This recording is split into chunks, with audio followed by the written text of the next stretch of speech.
$1 trillion की सेना, दुनिया की सबसे ताकतवर फौज। लेकिन क्या हो अगर यही सेना मुश्किल में पड़ जाए? आज हम हाल ही के अमेरिका ईरान संघर्ष से जुड़े दावों की पड़ताल करेंगे और देखेंगे कि क्या ये सुपर पावर वाकई उतनी मजबूत है जितना हम सब सोचते हैं। चलिए पहले इस मामले की तह तक चलते हैं।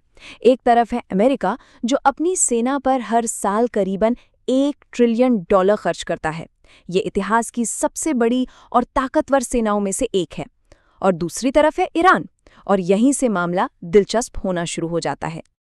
अब ये आंकड़ा देखिए, ये काफी चौंकाने वाला है।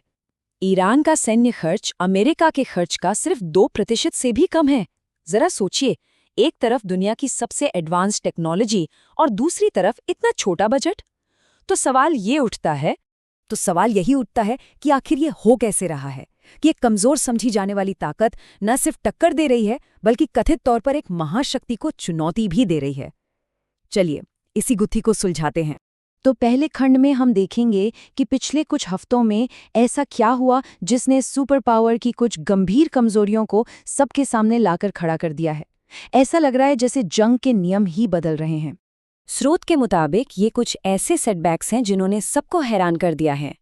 नौसैनिक समूहों को पीछे हटना पड़ा, कीमती हाईटेक ड्रोन्स हाथ से निकल गए और यहां तक कि एक F-35 स्टिल्थ फाइटर जेट को भी पहली बार निशाना बना लिया गया। ये सिर्फ सामान का नुकसान नहीं है, ये तो अमेरिका की शान पर सवाल उठा रहा है। इस पूरी कहानी को ठीक से समझने के लिए हमें 2 अलग-अलग मोर्चों पर ध्यान देना होगा, हवा और समंदर। शुरुआत करते हैं हवा से, जहाँ कुछ काफी हैरान करने वाली चीजें हुई हैं। सबसे पहले बात करते हैं F-35 की। ये कोई मामूली जेट नहीं है, इसकी कीमत $100 मिलियन से भी ज़्यादा है और इसे इनविजिबल यानी अदृश्य होने के लिए डिज़ाइन किया गया है। मतलब नॉर्मल रडार इसे पकड़ ही नहीं सकते। लेकिन हाल ही में कुछ ऐसा हुआ जिसने इस पूरी सोच को ही हिला कर रख दिया। तो ये हुआ कैसे? यही इस स्लाइड की सबसे दिलचस्प बात है। स्रोत बताता है कि इसका जवाब हाईटेक हथियारों में नहीं बल्कि स्मार्ट थिंकिंग में है। उन्होंने आम रडार को तो छोड़ ही दिया, उसके बजाय उन्होंने जेट के इंजन से निकलने वाली गर्मी पर फोकस किया। सिर्फ F-35 ही नहीं, अमेरिका के ड्रोन प्रोग्राम को भी एक बहुत बड़ा झटका लगा है। ये MQ-9 रीपर ड्रोन्स, जो सालों से अमेरिकन मिलिट्री ऑपरेशंस का एक अहम हिस्सा रहे हैं, रिपोर्ट्स के मुताबिक बड़ी संख्या में तबाह हो गए हैं। कई क्रिटिक्स का तो कहना है कि वो पहले से जानते थे कि ये ड्रोन्स एक असली जंग के लिए बने ही नहीं हैं। अगर हवा में हालात चिंताजनक थे, तो समंदर में जो हुआ उससे स्रोत और भी ज्यादा परेशान करने वाला बता रहा है। अमेरिकन नेवी, जो पूरी दुनिया के समंदरों पर राज करती है, उसको भी गंभीर चुनौतियों का सामना करना पड़ा। और यहाँ हम छोटे मोटे जहाज़ों की बात नहीं कर रहे हैं, हम बात कर रहे हैं पूरे के पूरे कैरियर स्ट्राइक ग्रुप्स की, अमेरिका की समुद्री ताकत के सबसे बड़े प्रतीक। और रिपोर्ट्स के मुताबिक इन्हें बेहद अलग और साधारण तरीकों से ही बेअसर कर दिया गया। अब आते हैं डिफेंस पर, क्योंकि अगर आप पर हमला हो रहा है तो आपकी रक्षा प्रणाली ही आपकी आखिरी उम्मीद होती है। और स्रोत के मुताबिक सबसे बड़ी और सबसे अहम नाकामी यही हुई। अमेरिका ने सालों से थैड और पेट्रियट जैसे एडवांस्ड मिसाइल डिफेंस सिस्टम्स में अरबों डॉलर खर्च किए हैं। ये सिस्टम्स इस एरिया में उसके सहयोगियों के लिए एक तरह की टेक्निकल गारंटी थे कि वो ईरानी मिसाइलों से महफूज रहेंगे। लेकिन स्रोत का तर्क ये है कि ये महंगी और जिसे भेदना नामुमकिन समझा जाता था, वो ढाल टूट चुकी है। और ये कोई मामूली दरार नहीं है, बल्कि एक फैसलाकुन तोड़ है।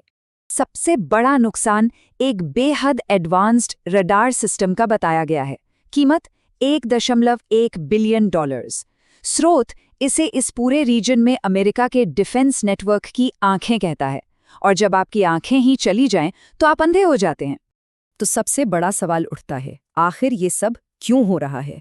क्या ये सिर्फ बदकिस्मती है या इसके पीछे कोई गहरी वजह है? स्रोत कहता है कि ये सब स्ट्रैटेजी का खेल है और यहाँ 2 बिल्कुल अलग सोच आमने सामने हैं।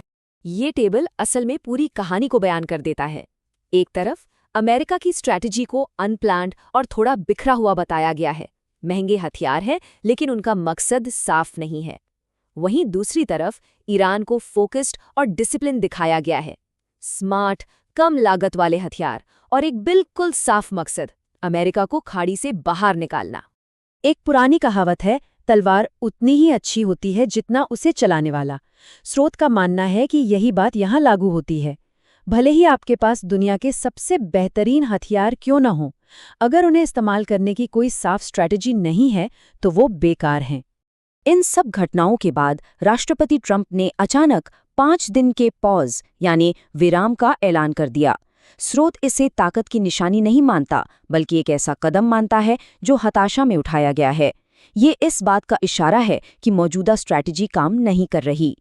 तो हमने इस उलझे हुए संघर्ष पर एक नज़रिया देखा है। अमेरिका ने पॉज ले लिया है, लेकिन ईरान बात करने को तैयार नहीं। ये हमें एक बहुत बड़े और अनसुलझे सवाल के साथ छोड़ जाता है। अब आगे क्या होगा? क्या ये एक नए दौर की जंग की शुरुआत है, जहां सिर्फ टेक्नोलॉजी जीत की गारंटी नहीं देती? इसका जवाब तो वक्त ही देगा।